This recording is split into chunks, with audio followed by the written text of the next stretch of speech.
मेरा नाम समीक्षा कुमारी है, मैं कक्षा 6 में पढ़ती हूँ। मेरा गांव का नाम नौरंगा है। ठीक है, तुमसे हिस्ट्री से कुछ क्वेश्चन पूछेंगे, जवाब दे दोगी? Yes sir. बताओ, प्राचीन भारतीय इतिहास जानने के स्रोत क्या क्या है? 2 स्रोत है, लिखित और अलिखित। लिखित इतिहास के स्रोत क्या क्या है? धर्म ग्रंथ, ऐतिहासिक एवं सामायिक ग्रंथ तथा विदेशियों के विवरण। अलिखित इतिहास के स्रोत क्या क्या है? पुरातत्व, भौतिक अवशेष एवं सिक्के।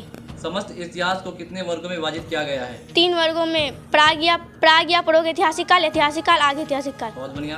प्राग ऐतिहासिक या प्राग ऐतिहासिक काल किसे कहते हैं? इस काल में मनुष्य ने घटनाओं का कोई लिखित विवरण नहीं रखा। ऐतिहासिक काल किसे कहते हैं? मानव के विकास के उस काल को कहा जाता है जिस काल में लिखित विवरण उपलब्ध है। हाँ। आज ऐतिहासिक काल किसे कहा जाता है? मानव के विकास के उस काल को कहा जाता है जिस काल में लेखन कला प्रचलन के बाद भी पढ़े नहीं जा सके। मनुष्य इस धरती पर कब से है? लगभग 10 लाख वर्ष पूर्व से। ज्ञानी मानव का प्रवेश इस धरती पर कब हुआ था? लगभग 30,000 वर्ष पूर्व से। मनुष्य की सभ्यता का प्रारंभिक काल किस युग को माना जाता है? पाषाण युग। पाषाण युग को कितने भागों में विभाजित किया गया है? 3। नाम बताओ। पूर्व पाषाण काल, मध्य पाषाण काल, नव पाषाण काल तथा उत्तर पाषाण काल। हाँ।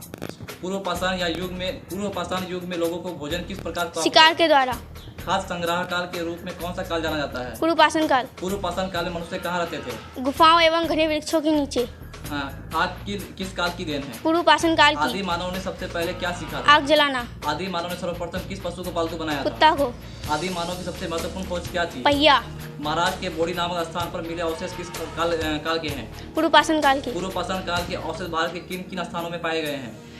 मलवा, सिगरौली घाटी, मिर्जापुर, बेलन घाटी, इलाहाबाद, भीमबेटका, भोपाल। ठीक है। पूर्व पाषाण काल में उपयोग में आने वाले उपकरण बर्तन किस चीज के? क्वार्टर जाइट। मध्य पाषाण काल में प्रयुक्त होने वाले बर्तन किस चीज के बने होते थे? जेस्पर, एगेट एवं चर्च। मध्य पाषाण काल में प्रयुक्त होने वाले बर्तन को क्या कहा जाता था? माइक्रोलिथ। मध्य पाषाण काल के बर्तनों के अवशेष भारत के किन किन स्थानों पर पाए गए? मलवा, गुजरात, राजस्थान, पश्चिम बंगाल, उड़ीसा, आंध्र प्रदेश एवं मैसूर। मनुष्य ने किसी एक स्थान पर अस्थायी रूप से निवास करना किस युग में सीखा था? नवीन पाषाण युग में। नवीन पाषाण युग में किस प्रकार का औजार उपयोग में आते थे? पत्थर की कुल्हाड़ी एवं हसिया। वस्त्र बुनने की कला किस युग में शुरू हुई थी? नवीन पाषाण युग में। कृषि का आविष्कार एवं चाक का आविष्कार किस युग में हुआ था? नवीन पाषाण युग में। भारत के किस भाग में कृषि कार्य का पहला साक्ष्य मिलता है? सिंध और बलूचिस्तान की सीमा पर। फसल काटने के औजार किस काल में बनाए गए हैं? नवीन पाषाण युग में। तराम पाषाण युग किसे कहते हैं? इस युग में मनुष्य ने पत्थर के छोटे छोटे औजार के साथ साथ धातु के औजार के उपयोग शुरू कर दिए। इसे तराप पाषाण युग या कोष पाषाण युग कहते हैं। सर्वप्रथम किस धातु की खोज हुई थी? तांबा। भारत। बहुत बढ़िया।